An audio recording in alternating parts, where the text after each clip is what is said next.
और सबको आप का हिसाब बोलबा को जोर है। मैं आपने ज्यादा टाइम कर लूं, कम ही बोलूं, चाहे तो नुड़ो पर मुंडो कम खोलूं, क्योंकि बहुत ज्यादा वक्त आ गया।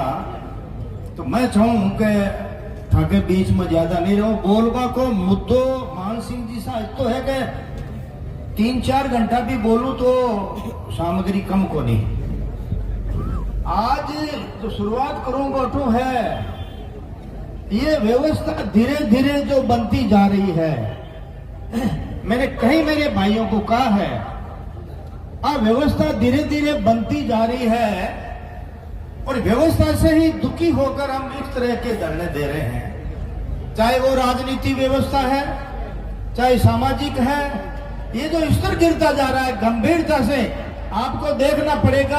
हम सब मंच पर तो भाई महिपाल जी मंच पर तो एक ही बात बोलेंगे, उनकी खिलाफत हम सच्चाई की ओर, लेकिन हम अंदर अंदर कितने किससे मिले हुए हैं। मैंने विधानसभा में कहा था, जब जब नेताओं का, भ्रष्ट अफसरों का और इन अधिकारियों का गठजोड़ हो जाएगा, तब तब मानव जाति किसी भी पार्टी और सरकार में सुखी नहीं रहेगी। मेरा निवेदन पुलिस से तो एक ही कर दूं, व्यवस्था में जब तक कोई शक्ति नहीं होगी, जब तक न्याय प्रणाली मजबूती से नहीं होगी, अब दे मत आन बार बोल सुना बालो हो जो थे भी रुकी थोड़ा बैठ जाओ। एक बार गिरा जाए, एक बार गिरा जाए। अब थोड़ा 5 मिनट और ठहर जाओ। आपके लिए एक बीरा भी गाएंगे।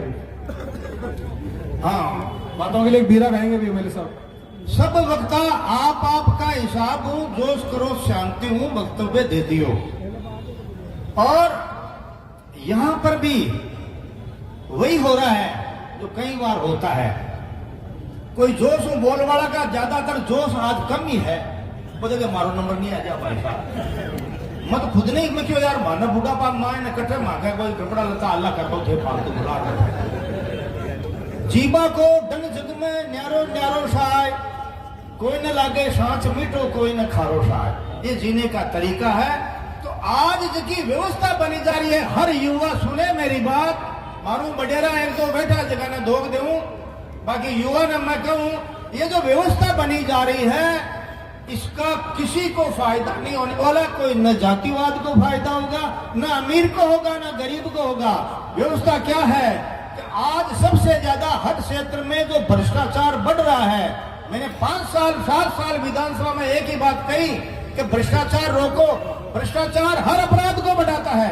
आज जो बच्चे हैं ये गैंग बना रखी है, ये भटके हुए हैं, इनको भी आज इनका वक्त था अपने परिवार का, अपने समाज का और अपने देश का नाम आगे करने का, लेकिन भटके हुए हैं। भटके हुए को रास्ते पे लाना बड़ा मुश्किल होता है। भटक क्यों जाता है आदमी? भटकता है सच की आशा कम और झूठ की आशा ज्यादा। मैंने 92 में एक बार, जैसे भाई ज्ञान जी क्यों 92 में ये लिखा था मैंने, जब देश में झूठे नेता, झूठे अफसर और बेईमान नेता हो जाएंगे तो यही परिणाम होगा जो आज इस तरह का हो रहा है। हर व्यवस्था में गिरावट आ रही है, हर सरकार में गिरावट आ रही है। बोलना अलग है, करना अलग है।